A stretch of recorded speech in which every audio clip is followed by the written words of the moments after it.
Amazing. Hello, and welcome to the Banned Books Club discussion for Melissa by Alex Gino. I'm Katrina Eames. Hopefully, you know who I am because this is my channel, but I also have a lovely guest. Nirali, would you like to introduce yourself? Hi, I'm Nirali. I am also known as Firedward Sparkler, like everywhere. Yeah, we've been doing this books club for quite a few months now, and I've been really enjoying it. And this is the first book that I've actually read before that we're discussing, so I'm excited. But Yeah, I think this is the second book that's a reread for me, but it's been really nice because we picked these books by looking at what was currently being challenged or banned. And it's nice to make that commitment as queer people of color. But also as queer people of color, a lot of these are just stories we were already interested in. Yeah, a lot of this is ticking things off of my to-read list, which is nice. And also, when I first read this book, I was in college and I didn't really understand things as I do now. So it's really nice to come in from a more adult perspective of, and just a more understanding of trans experiences. Yeah, I feel like Melissa was published originally as George and was published by Alex Gino in about 2015. And I feel like from 2015 to now, everyone just knows so much more about trans people. But this is still a really great resource, especially for children, which is who the book is intended for. Yeah, I think it's because it's not written as a resource. It's written as a first person experience of a child who is trans. So that experience will always resonate with people. Hi, Matt.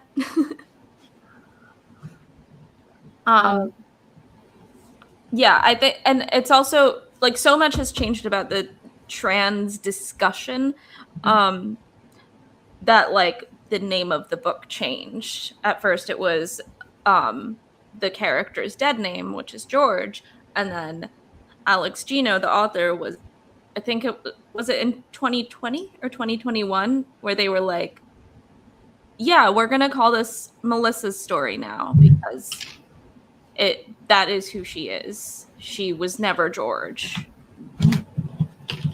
And I was really excited because borrowing this book from my library, I was able to get the new edition of the audiobook, which is called Melissa. Oh, that's nice. Because they republished the book with a new name, which is very rare. Yeah, like they completely changed it, which I have the original copy somewhere, but I went and bought a new one because it was $8, and also it's nice to have what it's supposed to be, what the book was supposed to be all along. So before we get more into the discussion, I just want to talk quickly about why Melissa by Alex Gino was banned. As a children's book, it has been challenged, banned, and restricted for having LGBTQIA plus content, conflicting with religious viewpoints, and, quote, not reflecting the values of our community. I wonder which community said that. Which I'm sure made any trans people in that community feel super safe and loved and supported. Yeah, just like all queer people really need their community to say, we hate trans people. That's what they need. And I think a lot of the debate has, especially lately, because it's trans kids is just such a hot topic, even though we shouldn't be debating human rights. It's such a hot topic because it's like, well, it's too early for kids to know. And then trans adults who were trans kids are like, no, I knew. And it's okay to socially transition. And it's a lot about how much agency do you give children at this point. And I feel like that's what a lot of book bans are about right now, too. It's book bans at schools, book bans at libraries where children can access books, and currently suing Barnes & Noble for children's books and teen books that involve queer people because they want to limit the access children have to things that might make them realize they're different, that might make them understand why they're different, that might give them language that they didn't have before, that makes them realize they don't conform to white Christianity. Yeah. And it also stops kids from developing empathy towards minorities, from becoming allies or imagining a better future. Every child I know has already understood the ideas of justice and fairness and treating people well. I've never met a 5-year-old who couldn't tell me when something wasn't fair. They know. But if we stop them from learning about other people and from how the world is unfair, they can't do the work of trying to make things better and resolving that conflict. Yeah. Yeah. Especially if you're taught to fear the other instead of empathize with the other, which so much of that teaches about. Matt says they see the kids knowing and learning about it as a threat to their power. Yeah, exactly. Exactly. Adults are terrified of queer people. Yeah, and it's a really, with this children's book, we do have the opportunity to discuss kind of the ageism inherent in a lot of these bannings, because it is often about stopping kids from accessing information. But it's also about kind of seeing kids as a class of people that we can control and can demean to, and in some ways are also an oppressed group. Yeah. Yeah, there is a lot of discussion that I've seen about like children having, like, there is a children's Bill of Rights that exists that like is about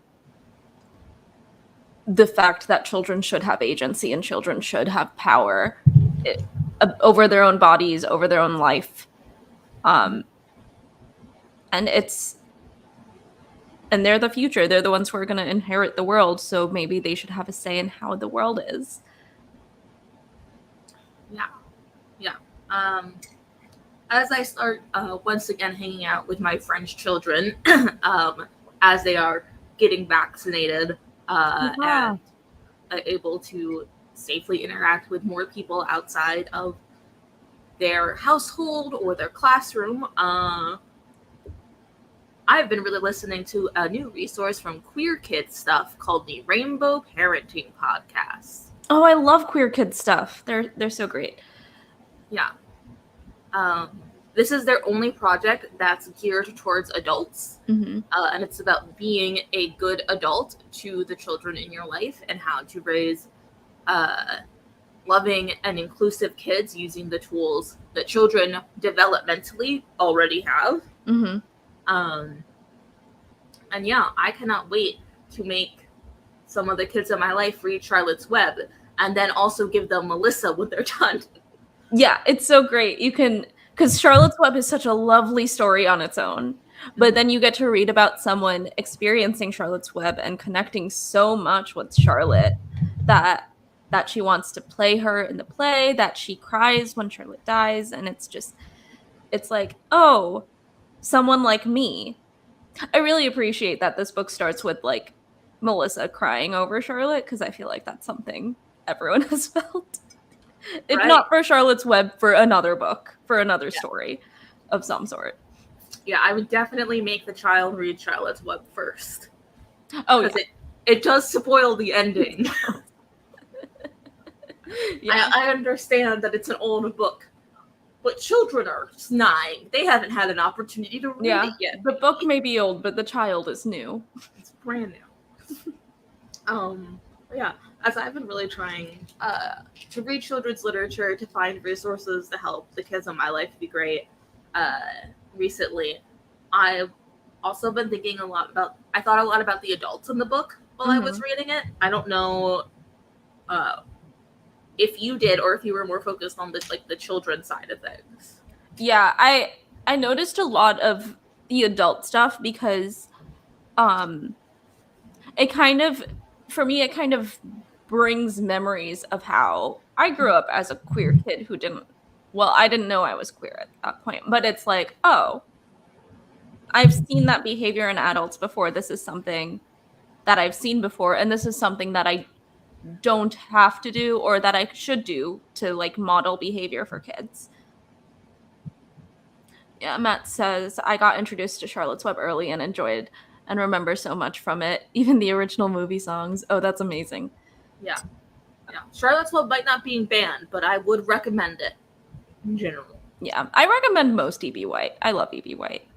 But yeah, I think with the adults in the conversation, like I saw, like Melissa has a single mother who is stressed out, who has a lot on her plate, and is trying really hard to do right by her kids. But also there are flaws in what she did in her actions in the book that hurt Melissa, that hurt her kid. And she may not have realized it, but like by the end, she seems to accept Melissa for who she is and is like learning to be better to her kid, which I appreciate because it shows that like even if you make a mistake as a parent, that doesn't have to be the be all and all of it too. Yeah. We see Melissa's mom as a really, I would say it's a really loving character who just doesn't understand what her child is going through, and because of that tries to shut it down. Yeah. And is also a bit of a product of her generation in terms of like saying it was cute when you were a kid when you like wore my makeup and tried on my clothes, but it's not cute anymore. You have to be a boy now. You have to act like a man now. Which is just, there's so much in terms of like pressuring masculinity onto someone and like having a very narrow definition of masculinity there. Yeah, especially because I don't expect 4th graders to be men. No. I expect them to be children who cry at the ends of books and make poor decisions. Yeah. Yeah. Yeah, I do think she tries to be a good mom. I do remember like a lot of the things in my community when things weren't understood, it was just kind of like you pretended they didn't exist. That was a very normal where I grew up. And it solved none of my problems as a child. Yeah. I feel like that's a very Asian response to have. Didn't help at all. Just pretend it doesn't exist. Yeah. But no, it's every single adult in the book shows a lot of caring towards Melissa, just not a lot of understanding. They want to do right by this kid. They just don't have the tools to do right by the kid. So the kid ends up getting hurt. Yeah.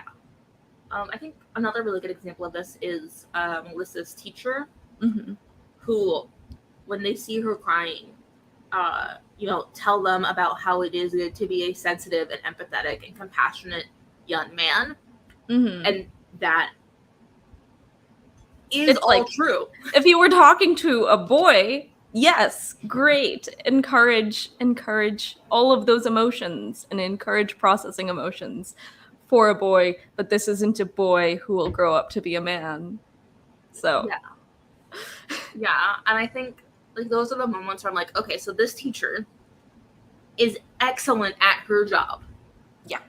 She is really trying to do the right thing by all of her kids. She is calling out bullies when they do stuff. She is trying to protect everyone, and she is trying to help all of the children in her life become good people. Mm-hmm. But she doesn't realize she's doing harm when she's misgendering Melissa because she doesn't have that like core knowledge. Yeah. How are you supposed to know that a kid is trans if they're not out, if they don't tell you? Which is just something that happens. That's something no one can really help.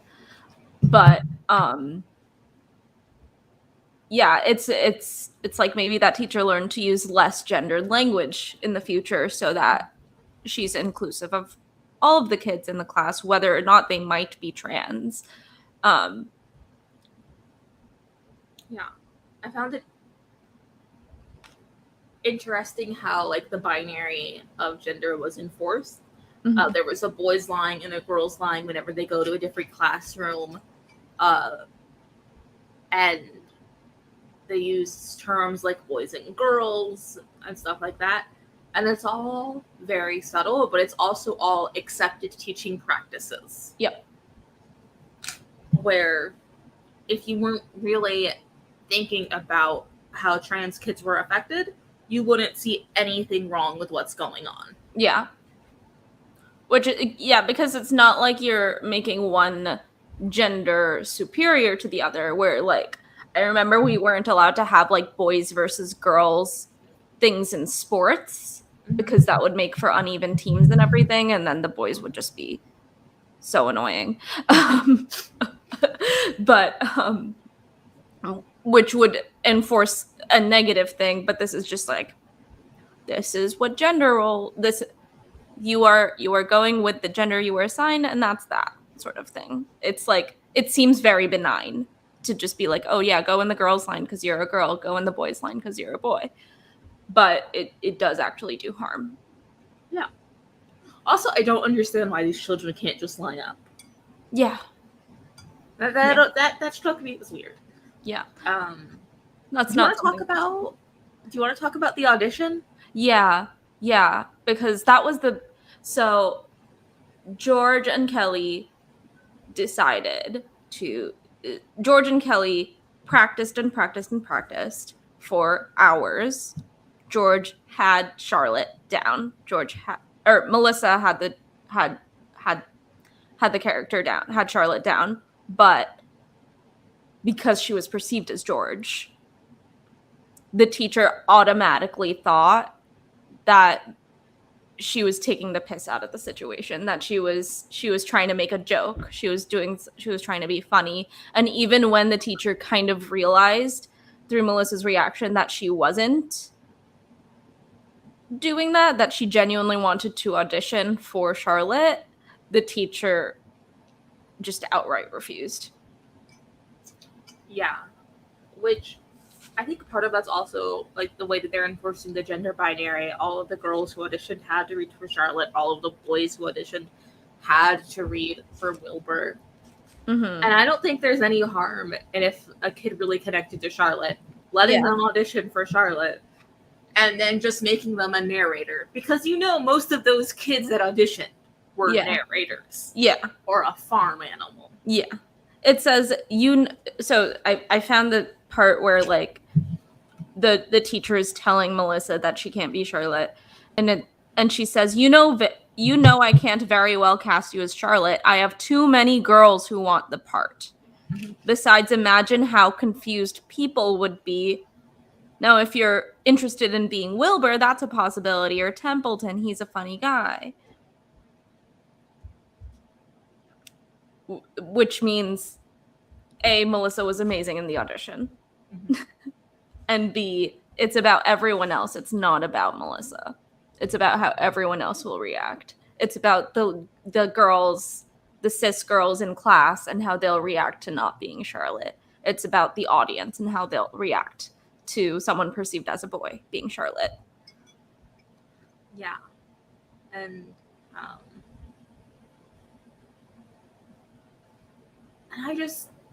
I would deeply hope that the adults in the audience would not care. Just because they'd only came because their kid was in it, and as long as their kid got to do what they wanted. It's a 4th grade play. Who cares? Right. Yeah, like I would understand. I could definitely feel myself being like 4th grade, going out for Charlotte, someone else gets it. I would be pissed. Of course. Because I was 10, you know? When I was a 10-year-old, I was so jealous of everything everyone was doing that I couldn't do all the time. Like, that's just part of being a kid. It's like experiencing rejection and then learning to get through the rejection. Yeah. It's like Matt says it's like a hinder on the imagination and creative and diverse expression of the story, especially wanting it to be easy for the audience to handle it. And taking it way too seriously. Yeah. Which, the whole book, they're taking this play way too seriously. Yeah. Which I also kind of love. Yeah, it's great. But it's just so funny. It's like these are 4th graders putting on Charlotte's Web. It's fine. Yeah. Oh, I also want to talk about the other teacher real quick that was involved in the stage crew. Mm-hmm. Because he did one interesting thing. He said they would all make Mr. Evie White proud, which I just cracked up. We had to we were driving while I was listening to the audiobook, and I was like, we got to stop for lunch soon. This is too funny. Like, we got to stop, pause the book, laugh and talk about it, and then we'll get back on the road. Amazing. Because I can't imagine ever looking at an old book, seeing 4 children, seeing that it's an initials as the first name and being like, a man. Men didn't do that. Yeah.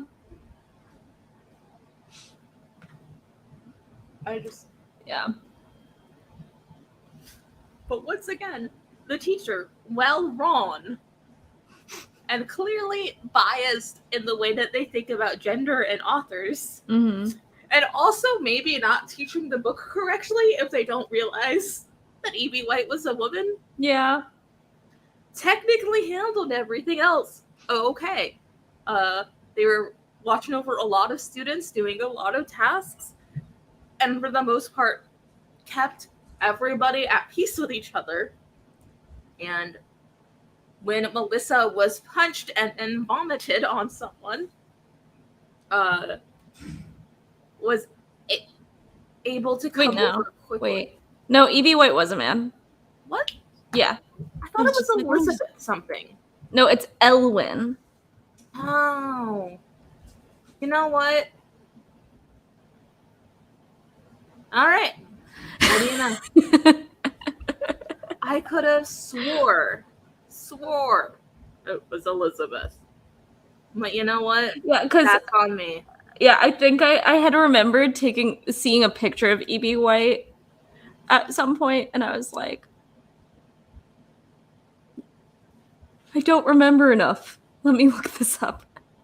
Yeah, I think the only picture I ever saw of Evie White were 2 people sitting together, and one was a man and one was a woman, and I just went, I know how publishing works. Because I was like, maybe 12 the first time I read Charlotte's Web, and I was like, I'm familiar with the greats such as J.K. Rowling and other initial people, and I had heard of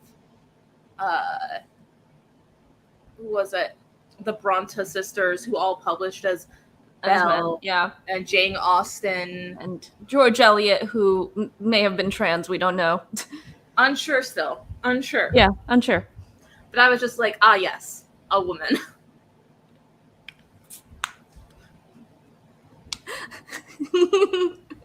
Assuming gender. Yeah. On me. That's on me. That's really funny. I kind of love that though, because it's like, someone. I mean, you were going off the information you had at the time. Yeah. Which does make this entire conversation more layered and hilarious. Yeah.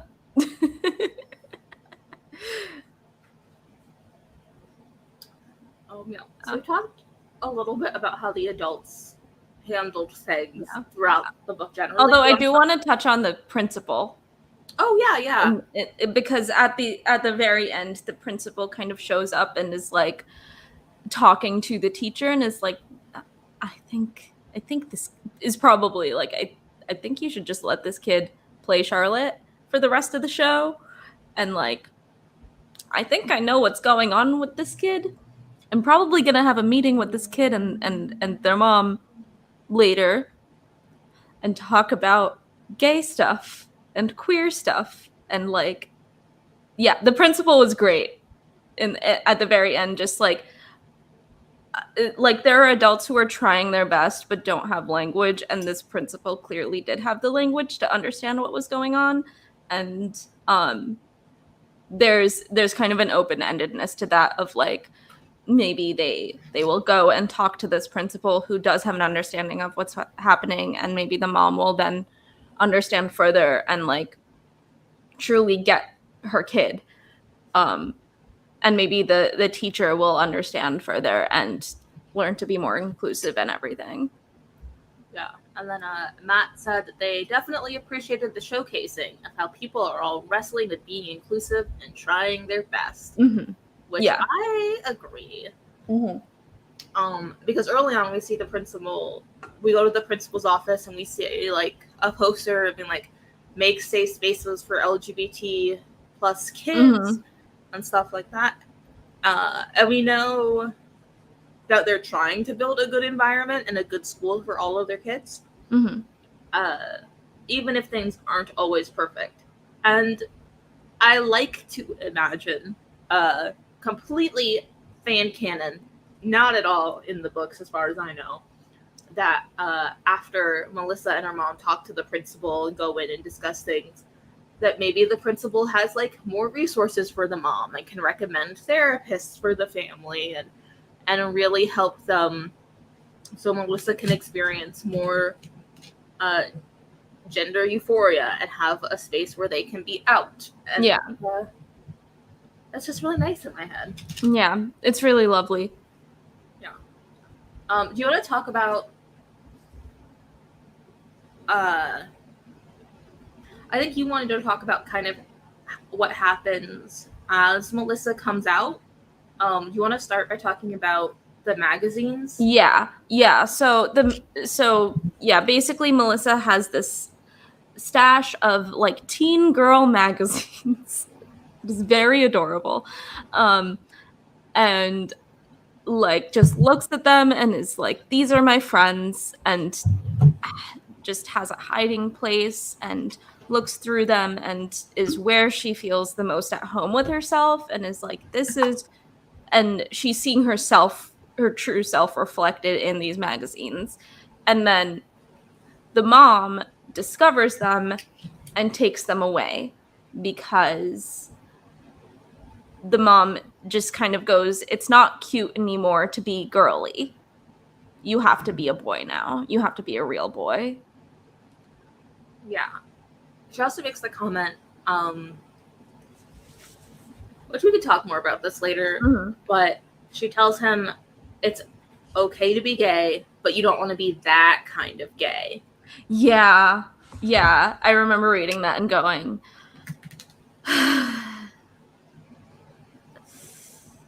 it's Pride Month.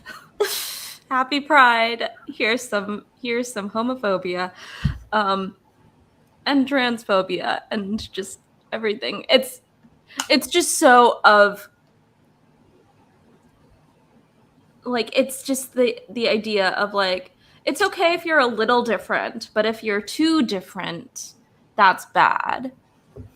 And like, I think a lot of it for parents who say things like that, it stems from fear that if their kid is too different, they'll get hurt.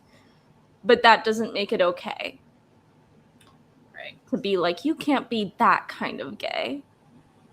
Yeah. And later, when Melissa tells her mom, like, hey, I'm a girl. Melissa's mom just immediately denies it and is like, do you want to go out to dinner? Let's go out to dinner tonight. Yeah. Yeah, she just doesn't want to deal with it because it's too difficult to process. Yeah. And that's not supportive, but at the same time, I can see her fear in this for her kid who just got beat up, had to get sent home for half of the day, is now telling you that she has a target on her back that she is willingly putting there by trying to be herself. That can be scary. Yeah. But that doesn't mean you get to ignore it. Yeah. And I mean, there's just so much information now out there about how ignoring trans kids when they tell you who they are makes life so much worse for them than if they are able to be their true selves. And it's just, yeah, it's like the first instinct is fear, but then you have to kind of get over that instinct. And luckily, by the end of the book, she's beginning to. It's very clear that nothing is truly resolved with the mom, but like she was saying, baby steps. Yeah.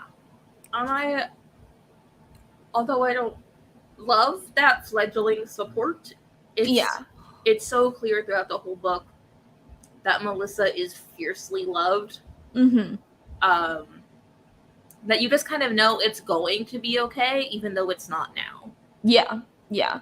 It's like the mom still has a lot of reading to do, a lot of learning, a lot of unlearning things like toxic masculinity and all of that. And it's also, I think, really interesting to see the ways in which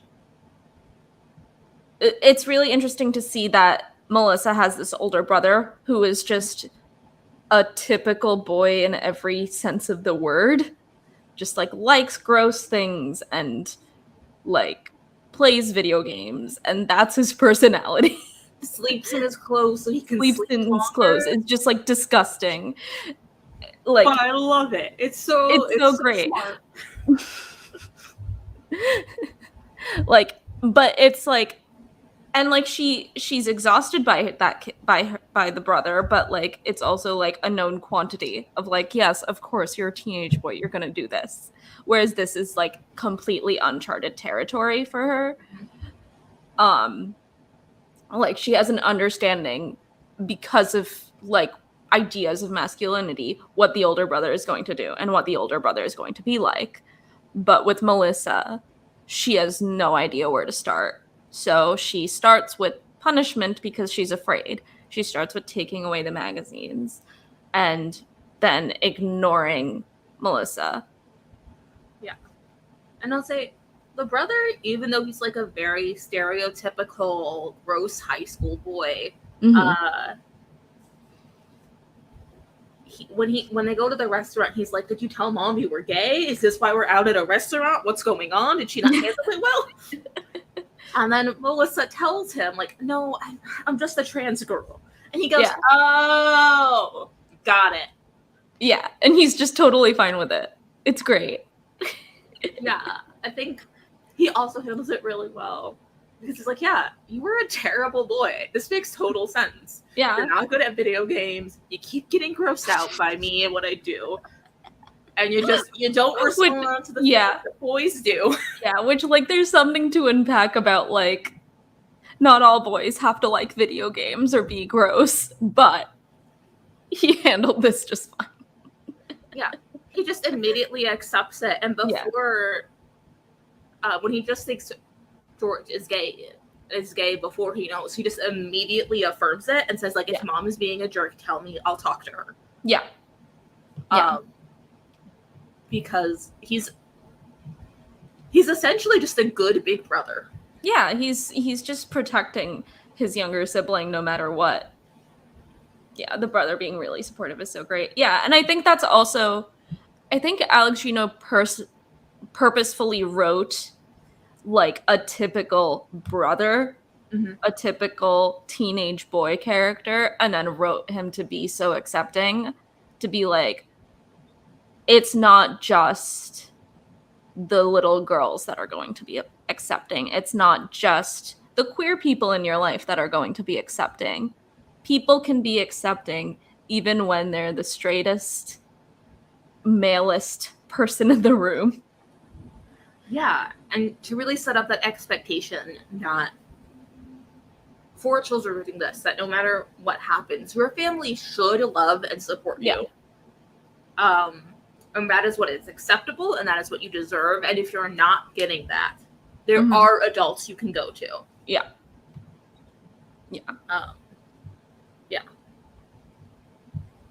Yeah, I agree, Matt. The mom could learn a bit from how the older brother approaches it. Yeah.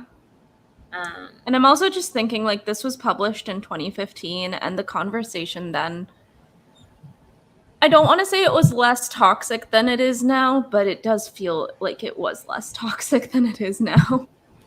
Yeah, I don't in terms of, like, there were television shows about how to accept your gay kid. You know? Yeah, I think it's gotten more toxic, but in 2015, the problem was a lack of knowledge. Yeah. And now there are people know about trans people, in some ways, understand the basics of what it means to be trans, and are also trying to legislate us out of existence. Yeah.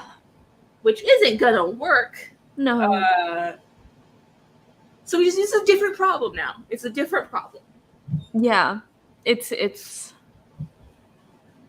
yeah. Yeah, Matt says, I remember Becky Chambers one time saying you don't have to get it to respect it. Exactly. Yeah.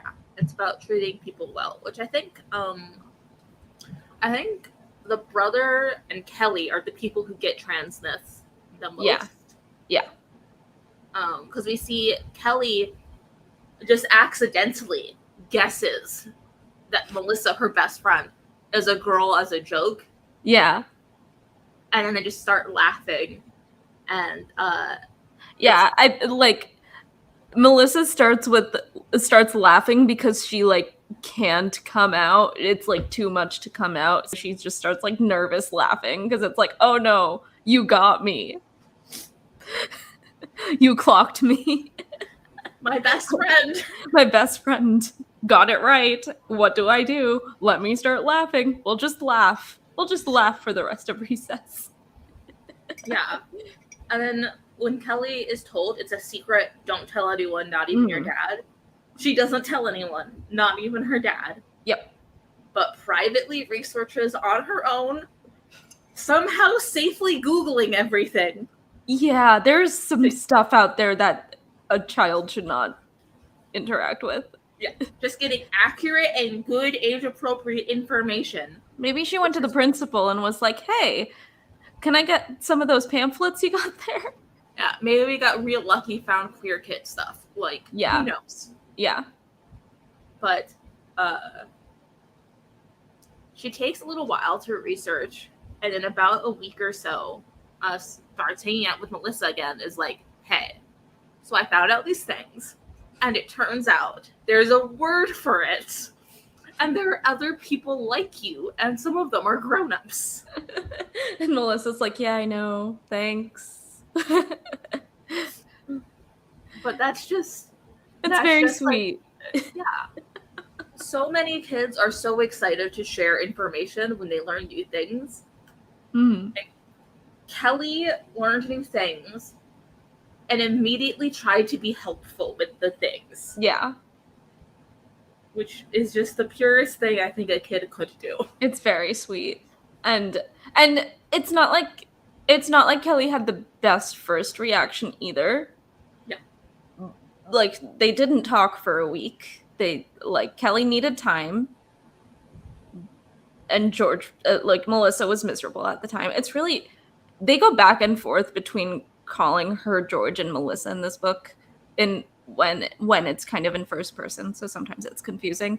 But Which I understand, it makes sense narratively, but it's like, no, her name is Melissa.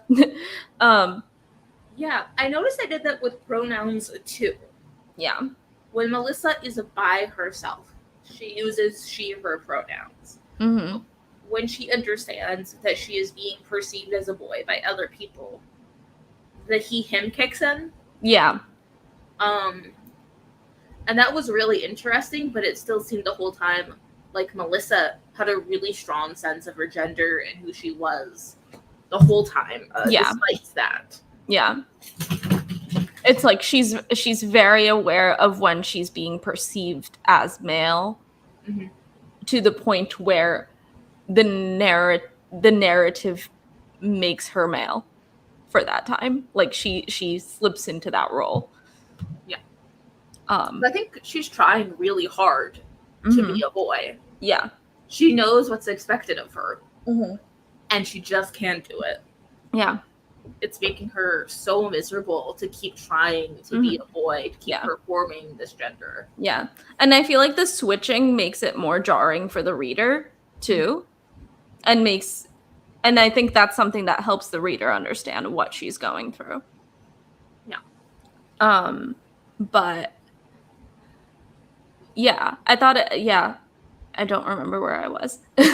But yeah, I think Kelly's reaction is kind of the best possible best friend reaction to have, aside from, the taking a week to figure it out. But they're 10 years old. They don't have all the answers. So, and also the fact that Kelly gives up her own role as Charlotte. She gives up one of her nights as Charlotte to Melissa is amazing. Yeah. And I think it also shows like a really great faith in that friendship and how much they believe in and trust each other. Mm-hmm. Because it was also never a question of, does Melissa know the lines? It was, hey, you got this. Yeah. Show up in a black outfit. Let's go. She was already in a black outfit because she was on the crew. I know. She did such a good job. Yeah. Also, I think it's a really good example of sometimes making the world a better place when you have privilege. Mm-hmm. Means giving things up and sacrificing and using your privilege to help other people. Yeah. Which can be hard to explain to a kid and also to a lot of adults. Yeah. But like the word privilege isn't even used in this book. It's just like, oh, I have this thing that this other person doesn't have but seems to need. Like Melissa seems to really need to play this role. Mm-hmm. Yeah. I already have one night. I already have one performance. She can have the other.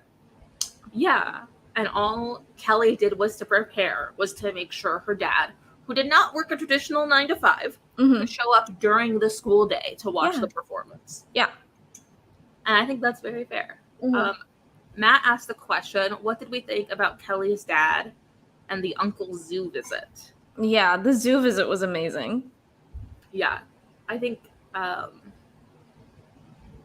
it was really great to see Melissa get to spend a day being perceived as a girl. Yeah. And how happy that made her the entire time, and how prepared Kelly was to help her experience that and like get gender euphoria, but just by treating her like a girl the way that she was always supposed to be treated. Mm-hmm.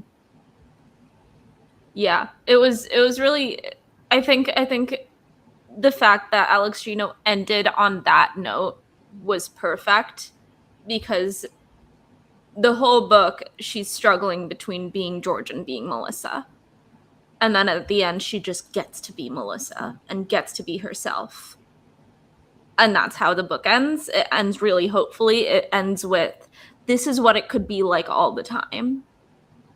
Yeah. And it's really nice to have,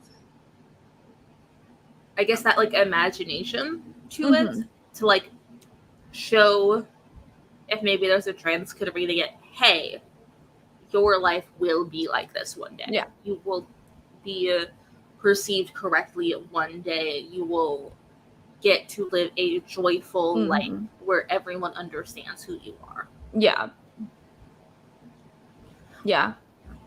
I think in terms of Kelly's dad, I thought it was he was an interesting character because he barely really shows up, but is talked about to no end. Like, he is a songwriter for people and is just kind of this homebody who's like just this like eclectic creative. And I don't know, I want to live that life personally. But yeah. It's also really clear that he's a single dad, and that the family is not wealthy. Yeah. But it's a dad, and he really loves his daughter. He loves his daughter's best friend, who is just over at their house all the time. Yeah.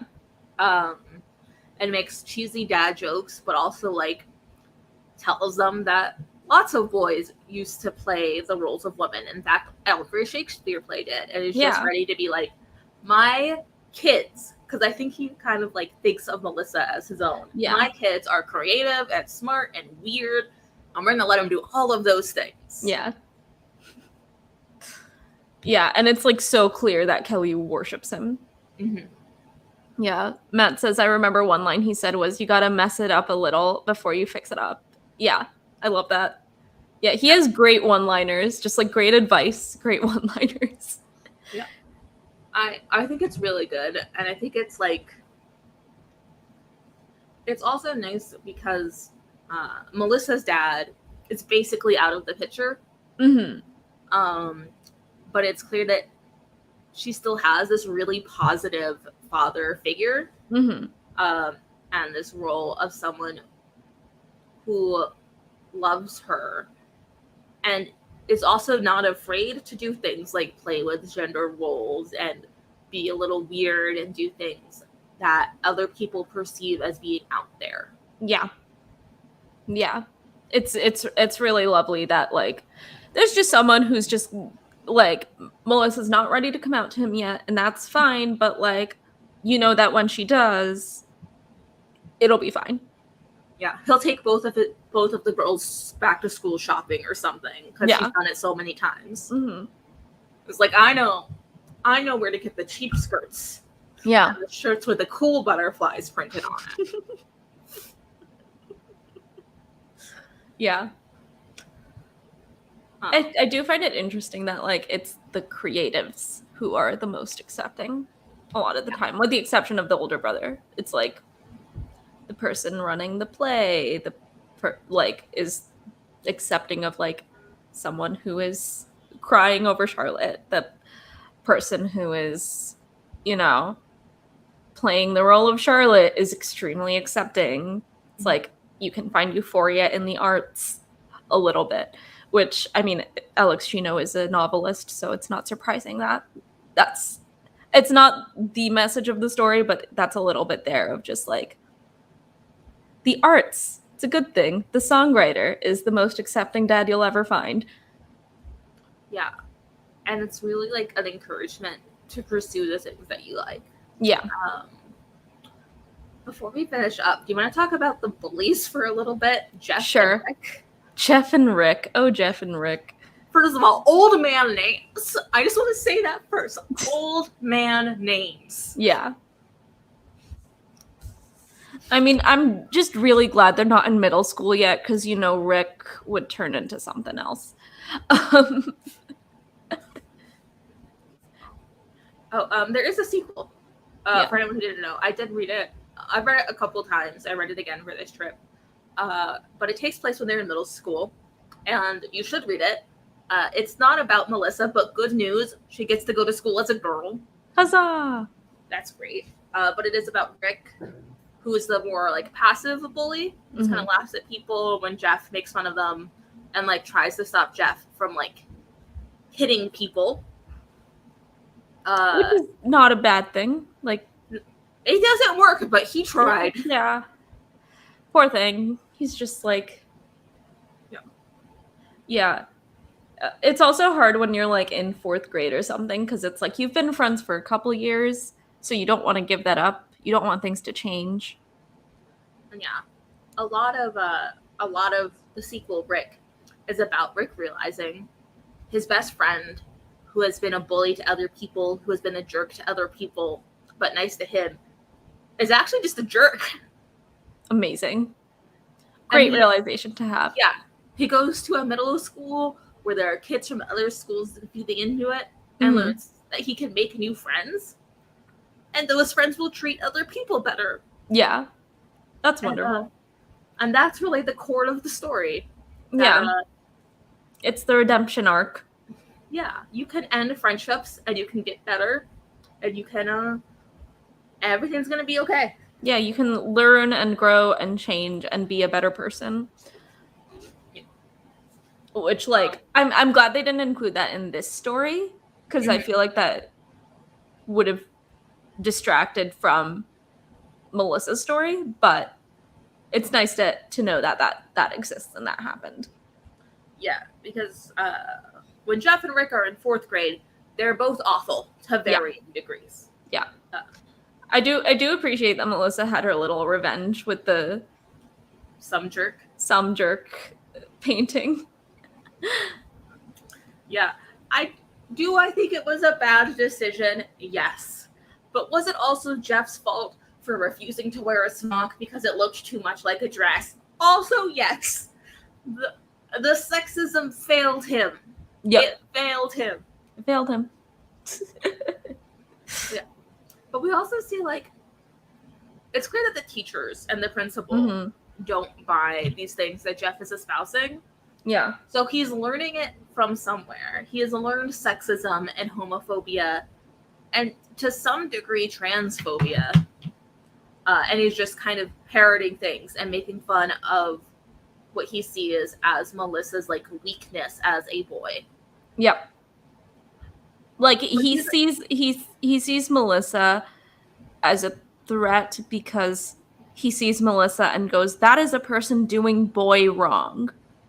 Yep. How dare she? Yeah. And one of the taunts that he uses to bully Melissa is by calling her a girl. Mm-hmm. But, like, it's clear that that isn't acceptable as an insult to the adults in the world. Yeah. It's clear that, like, they don't want to enforce sexism or homophobia when they understand it to be such. So, like, what is this kid being exposed to? Yeah. And that says it's like family entrenched, monkey see, monkey do. Yep. Because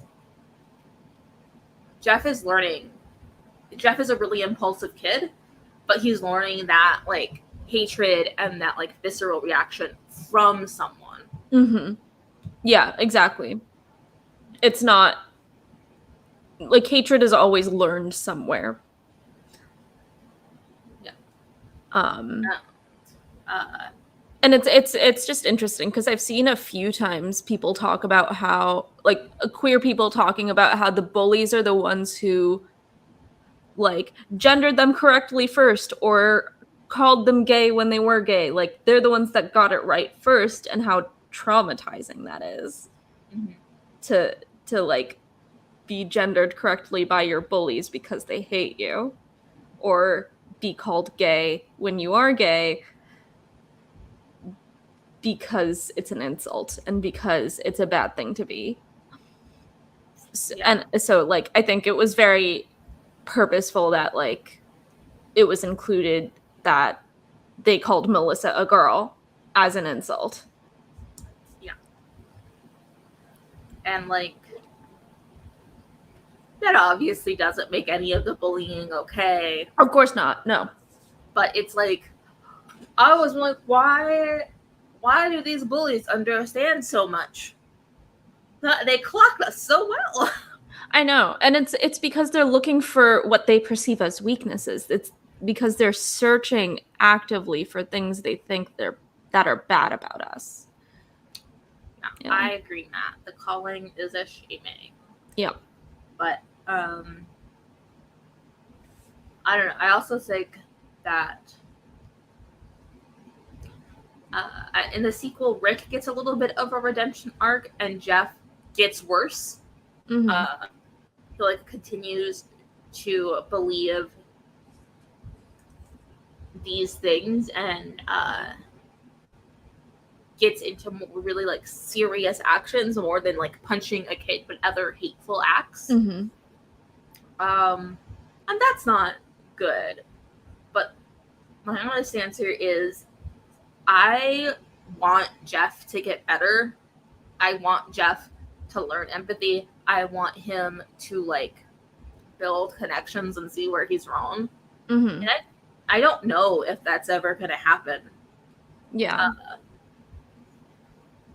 Because I have a lot of hope for people, especially for kids who are very clearly just parroting what parents and authority figures have told them. Yeah. And I don't know what's going to break the cycle for Jeff. Yeah. Yeah. I mean, I feel like for a lot of kids, it's just when they go to college and they experience other people for the first time and aren't the big fish in the small pond anymore. It's a wake-up call. Or like when, like, not necessarily college, but just like leaving the house for the first time. It's a wake-up call. And like leaving your known environment. Yeah. My hope is that all of the kids in these books learn and do better. And my hope is there for the adults too, but less so. Adults need to be more responsible for their actions than kids are. Like, you're an adult. You have a responsibility to the kids around you, and B, a responsibility to yourself to be accountable for your actions. Yeah. And yeah. I think for the most part, Jeff just makes me sad. Yeah. And it's like, I don't want to be it's one of those things where like you don't want to reduce what Melissa went through at the hands of Jeff by saying the bully makes me sad, but it's also like this is also a child who has learned hatred from somewhere. And that's the sad thing. Yeah. The sad thing is that I think Jeff is hurting from trying to be this hyper masculine dude that he thinks he's supposed to be, and because of that he's hurting other people. Yeah. Which doesn't make the hurting other people okay. But yeah. It doesn't make it okay. And I hope one day he learns and apologizes. Yeah. And tries to make things right. But something's not working. Yeah.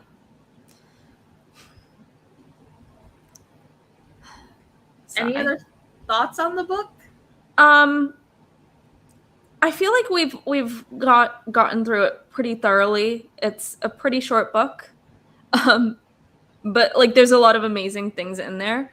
But I think for the last couple minutes we should just talk about the things that are happening in the world right now, because for Pride Month, terrible people have decided to steal books off of library shelves, off of Pride displays, and that's just really terrible. And the librarians have been talking about how unsafe they feel because they're making queer displays and those books are being stolen so that kids don't have access to them.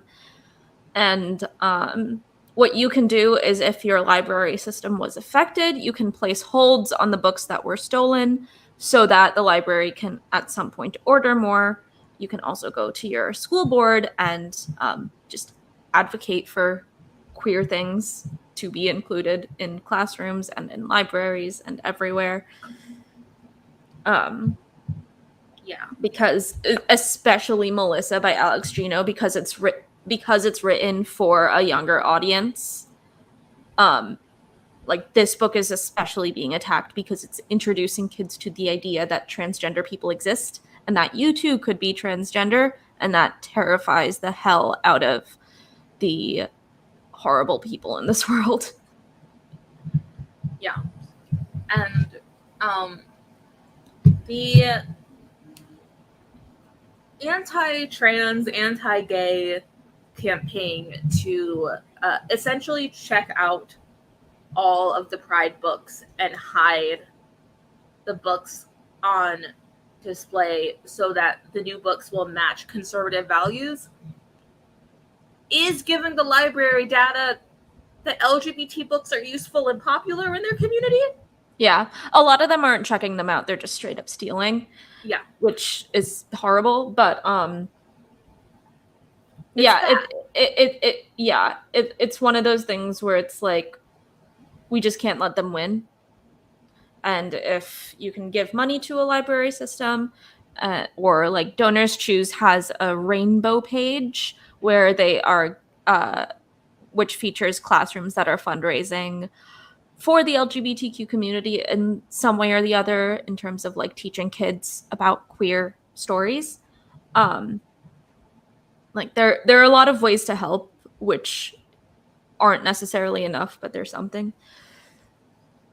Yeah, and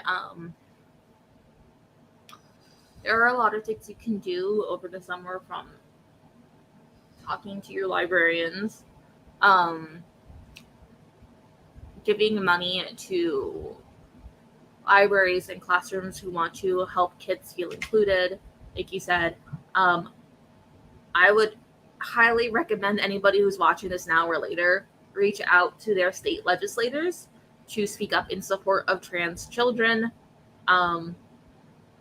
who are being attacked with an onslaught of legislation, from everything from banning them from transitioning to reporting social transition as child abuse to banning them from playing sports.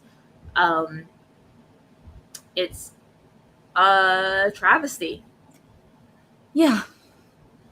That's the only word for it. Yeah.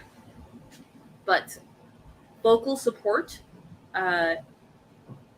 vocal protection that we can offer as adults, that is, I think, one of the most important things we can do right now when we see trans people under attack. Also, based on the news on Friday with the most recent Supreme Court decision, we can also be vocal about how reproductive rights and reproductive justice is a fight not just for cis women, but is something that affects a lot of trans men and trans non-binary people who were assigned female at birth, and some intersex people, and that everyone should have the right to choose what to do with their body and be able to make choices with their doctor in privacy, as well as being able to choose if, when, and how to have children. Yep. And we don't be loud about being pro-abortion, be loud about reproductive autonomy, and be loud about the right to privacy, which this is a huge privacy thing too. Yeah. If the thing that's going viral is telling you to delete apps off of your phone, that it's a privacy issue. It's a really serious problem that we are facing right now, and it is an intersectional issue that's going to affect a lot of people, not just cis white women. Yep. And just be the only thing we can do right now is make noise and give to abortion funds. Those are the two most important things to do about this right now. Yeah. Because you can still get abortion pills anywhere in the country mailed to you. So know that. I don't know who's watching, but please know that. Yeah. We making this a safe world for trans kids and for queer kids also means working to put policies in place that will protect them as they grow up. We are fighting for our shared liberation, and that is just a super chill way to end a book club. Yeah. This is a lovely, heartwarming book. If you need something to lift your spirits, read Melissa. It's wonderful. Yeah, I so recommend reading happy queer books. I love it. I like when nothing bad happens. Yeah. And everyone's okay. and we know things will get better. It's really wonderful. We need more stories like that.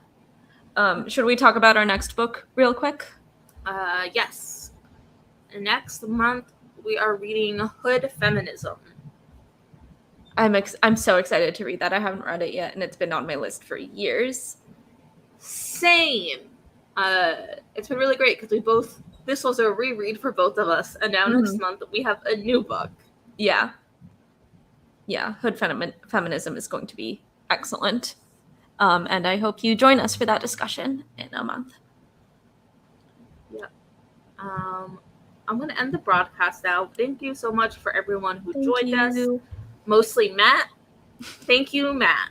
Thank you, Matt. All right. Bye. Bye.